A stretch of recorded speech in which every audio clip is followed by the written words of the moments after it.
Hey guys, what's up? Welcome back to another video. So if my voice sounds a little funny, it's because right now I kinda recovering from an acid reflux that almost killed me. And not gonna lie, that shit tasted disgusting. And yeah. So anyways, welcome back to part 2 of Yamitsuki Mura Melty Limit the Animation Part 2. Now, this one is a bit shorter than I expected, but not gonna lie, it had a lot of erotic scenes. That is why it was so short. So yes, so in part 2 it ends off with where they were having erotic scenes with the two other chicks, which was Toka and Renge.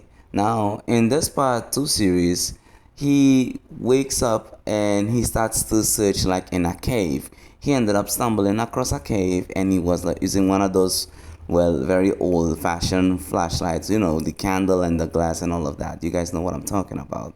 What he used to use in the 1950s. So he stumbles across upon a shrine, and also he comes across Shizuka, and he's like, so you were the one behind all of this, didn't you? And she was like, all confused and naive, and she was like, well, what are you talking about? So he's like, don't play games with me. I know you're the one who set up the whole thing and hypnotized those two women into sex demons. And she's like, well, shit, I guess I can't play this charade any further, and I will just expose myself. So she exposes her true form, and then she tells about the story that yes, she was the one that plotted the entire thing and the whole rumor about the men who were disappearing and never to return. She planned the whole thing, and using Toka and Renge and the other females that inhabited the village, and that is why they're all hypnotized.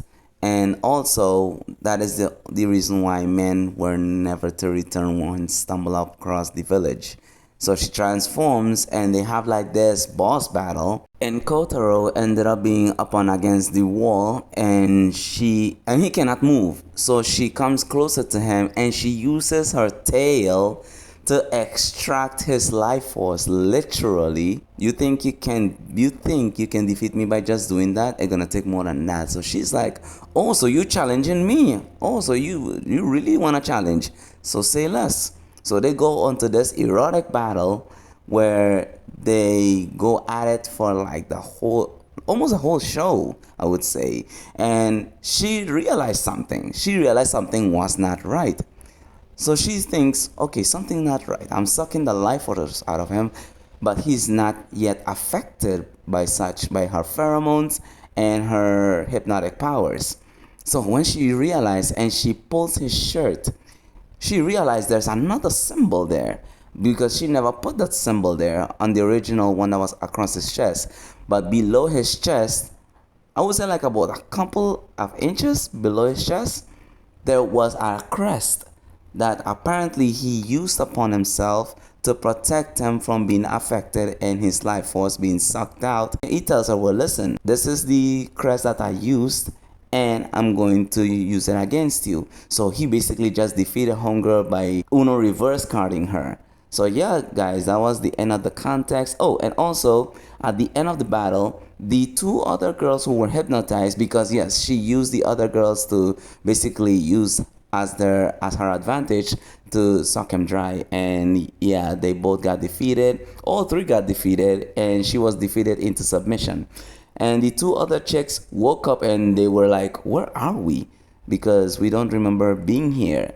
And that is when it all ended with Shizuka and Koutarou walking along the village, well, the forest, because apparently she fell for him. So yeah, that is the end of the context. So without further ado, let's get right into this video and I will put my 2 cents in.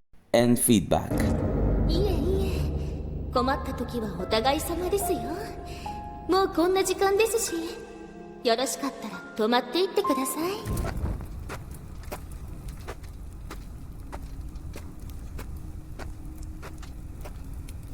こんな古い祠があったんだな。ようやく見つけたよ。孝太郎さん、どうしたんですか？こんなところに。あんたが桜花と蓮華を操ってんだろ。操る？突然何ですか？村の中であんただけやけに警戒心がなかった。俺はすっかり気を許してあんたの助言に従い、そして次々に襲われたんだ。それなら襲ったその子たちがインマなんでしょう。俺はインマだなんて一言も言ってないぞ。もういいだろ。全部あんたの仕業だ。そうですね。もういいでしょう。ここで生贄になってもらいます。動けない。レンゲの時と同じ金縛りか。まだまだ本番はこれからですよ。ほら、俺自身の勢力を増強する正門だよ。正門？何それ？勢力には勢力だ。吸収できないほどたらふく食わせてやれよ。今に勢力で挑んでくるとは。いいでしょう。本気になったのは久しぶりです。おい、本当についてくるつもりか？はい、あんな刺激的な快感初めてでした。もう普通の作成では満足できません。まさか今に好かれるとは。いいのか悪いのか。孝太郎さん、元気がないですよ。誰のせいだ。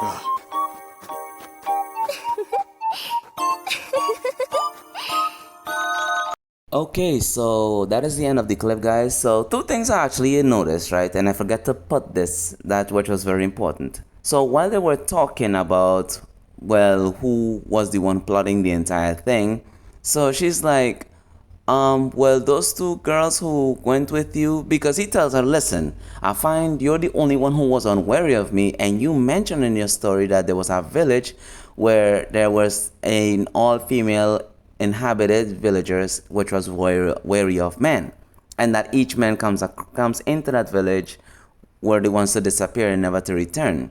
So she's like, well, listen, those two girls that went after you were sex demons. And he's like, well, that's funny, I don't recall those two girls being sex demons yet. And that is where she was exposed, and she was like, oh, well, shit, well, okay, well, you got me. That's what she was basically, she had a Drewski moment, and she was like, well, you got me. And yeah, they went into this boss battle, and that is pretty much it. She even used the two chicks, which was nasty work. And also, what I find interesting is her powers. So she has two kind of powers. She has the psychokinesis, and she has also pheromones, which is like a succubus's common weapon to hypnotize a man. And also she has her features are very interesting though, because when she transformed, she has like two horns and a tail, but this particular tail is not your average tail. It's not like tails from Sonic or tails or the tail Goku had back in Dragon Ball Z. No, this tail has a mouth or a reproductive organ, because when she inserted that tail into his member, he was like, why does this feel like I'm actually having sex with a vagina for some reason? And yeah, that is crazy to me. And the funny thing is that when they got defeated, she ended up going with him, and because apparently she never had any romantic, well, let alone a romantic partner outmatch her like that in ages, because she looks like she have a couple of 100 years old, because they're succubuses. The only fun fact about succubuses is from what I've read in the mythology, it's that they're extremely damn ugly, but they're shapeshifters, so that kind of makes sense as to why their true form is completely hidden. Yeah, that is the end of it, guys. Tell me what you guys think in the comment section down below. And yeah, I will be reading and I will be engaging with y'all. I appreciate y'all supporting the channel. And yeah, thank you so much for tuning in. Be sure to like and subscribe if you haven't already. Follow me on Twitter and Facebook, which I also upload content there. But anyways, guys, thank you so much. Have a good one and peace out.